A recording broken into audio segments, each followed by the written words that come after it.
At the end of the day, missionaries, pastors, and entrepreneurs aren't all that different. We're doers, we're builders, we're leaders. We want the best for the people around us, but we also want to be the best. It's not just strengths we share, our weaknesses match as well. We need each other. Yet so often we feel isolated. We're like ships passing in the night. Entrepreneurs are frustrated, wondering why their pastor doesn't get them. They don't seem to grasp the importance of our call to create. At the same time, pastors struggle to understand why the entrepreneurs aren't more involved in their programs at church. Both are well-intentioned. Both are focused on God's call in their lives. Both are driven to succeed. It's a beautiful mess. How do we put a stop to this tug of war?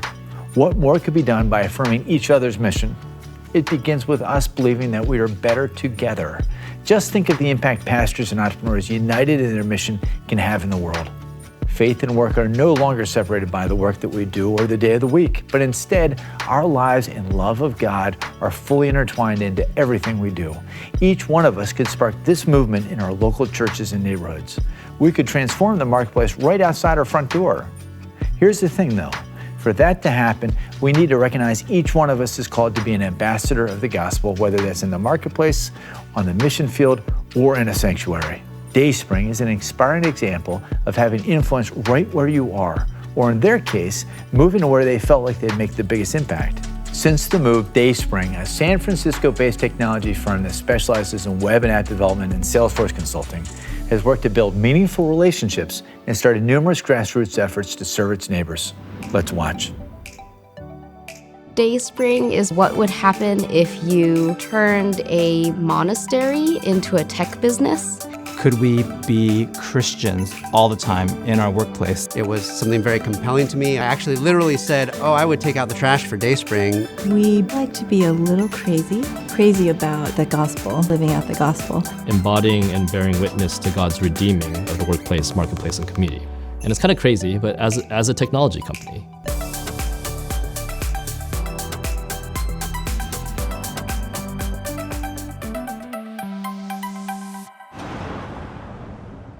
Chi Ming was walking down the corner. I was like, who is this guy with a clipboard? I saw him walk past my shop. Actually walking this corridor where people are mainly afraid to walk, like, oh my God. The company gave me a gift of sabbatical, and one of the things that I thought to do was to spend 2 days a week just walking the streets. And it was off of that idea of, in order to love a place, you need to know it. In order to know it, you need to learn it. So you got to spend time. So I popped my head in wherever there appeared to be welcome, seeing if there were people of peace, I think, really. Dayspring's in San Francisco, California, particularly in the Bayview neighborhood, which is a place that we love very much, but other people may have ideas that it's the kind of place you might avoid. Dayspring choosing to be in the Bayview neighborhood comes out of the relationship between Dayspring, the company, and Redeemer, the church. We were asking the question, what does it look like for Dayspring to practice being a good neighbor? Downtown really isn't a neighborhood in that sense. It doesn't have that kind of network of relationships that is required for a neighborhood. Dayspring was finishing up their lease, and Redeemer was also finishing up our stint sharing space at another church. And we were asking, where do we go next? And Chi Ming came to me and said, what do you think about us sharing space together? And I was actually pretty surprised that the response unanimously was, that sounds like a great idea. At which point I felt like, that sounds like a terrible idea. We're going to move a professional consulting services organization from smack in the middle of downtown financial district, and we're going to move it to the hood.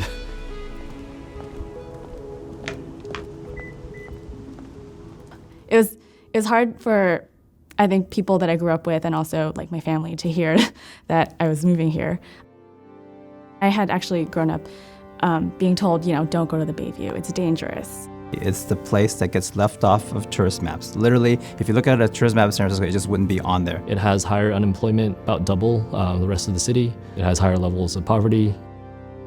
Part of the history of Bayview, as well as other places like Bayview, is the kind of business that comes to a neighborhood and says, okay, we're gonna save what a fill in the blank, we're gonna fix ... But for us, we want to come as people and people who are interested in other folks in the neighborhood, things that have already been going on. What we recognize is that God has been here at work for a long, long time. So we really see ourselves as participating in the work of God.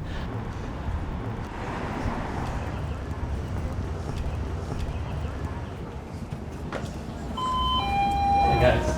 Hey, sorry I'm late. So the first loan is Simon's. You paid off your first loan. So Neighbor Fund, for example, it came out of wanting to enable Chiming to have a sabbatical. And during his sabbatical, he just walked the streets of Bayview and met with people. And out of those conversations, heard that one of the significant challenges small business owners in our area face is that kind of initial capital. For a business that already has an idea, maybe has an existing small client base, but doesn't necessarily have the kind of credit history or even the size of loan that they're looking for that a bank would be interested in. The idea of Neighbor Fund was to be good neighbors by participating in the economy of the place, seeing money as part of how we could join the life of the community. We don't look for credit scores. We want them to have a meal with us. We get to hear their story. We get to share our own stories. I needed to make a change, and that change for me was to acquire an oven so I can bake out of my store. And I needed an SUV so I can make deliveries versus renting a U-Haul. And I'm proud to sit here before you and say I've paid off one loan of $5,000, and I just became a recipient of a second loan of $2,500. I don't know if everyone knows about Dayspring and what they're doing over here, but I don't know if they're about tooting their own horn. They're about helping people.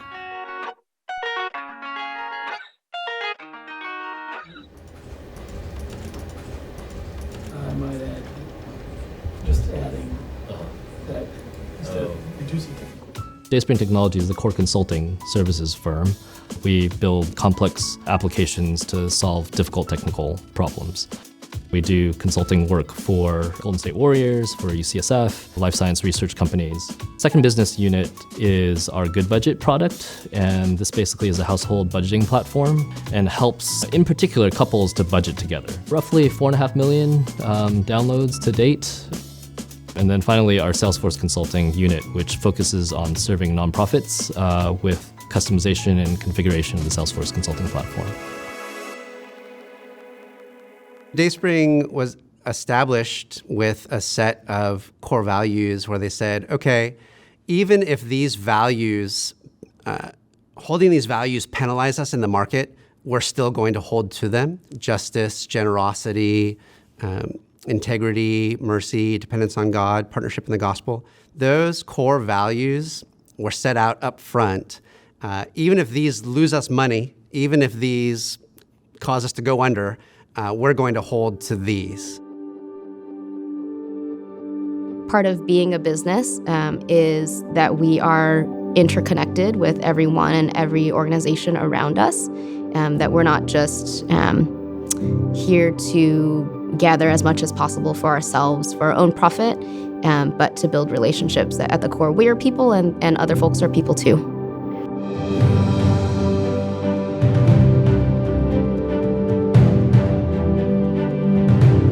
What we're doing is investing in an ecosystem in the Bayview.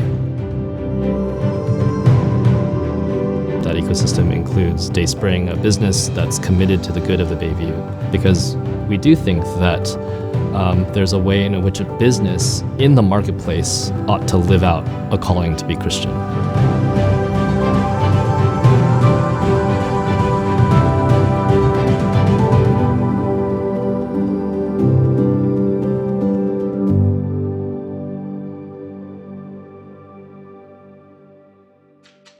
Chiming, founder of Dayspring, does something truly remarkable with his extended time of leave. He actually doesn't leave. Instead, he walks around the neighborhood where he offices.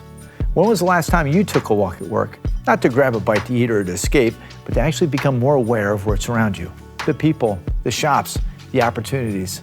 We spend so much time within the walls of our offices, plants, warehouse, restaurants, stores, you name it. We should make it a point to get out and interact with our neighbors. Extending that out to the local church, what would it look like to take your pastor out to lunch? Or maybe you give them a tour of your business, operation, or enterprise. And to the pastors who are watching this, what are you doing to get out and be in the community where you serve? Have you become so busy with the business of church that you have little time to be a shepherd in your own field? Have lunch at businesses of your church members. Volunteer to join them on a delivery. Help them with the prep work in their kitchen. The options are endless. Also, as a pastor, know that there are dozens of entrepreneurs and business owners in your church. Many of them would love to join a faith-driven entrepreneur group, and many of them would love to lead one as well. This is a fantastic way to meet people and connect with people who are called to create. You can find more information on our website, faithdrivenentrepreneur.org. Now spend some time in your group talking about this session and how it relates to the journey you're on. What we get out of this time together, of course, is only what we put into it. So our hope is that you have a great conversation, and we'll see you next session.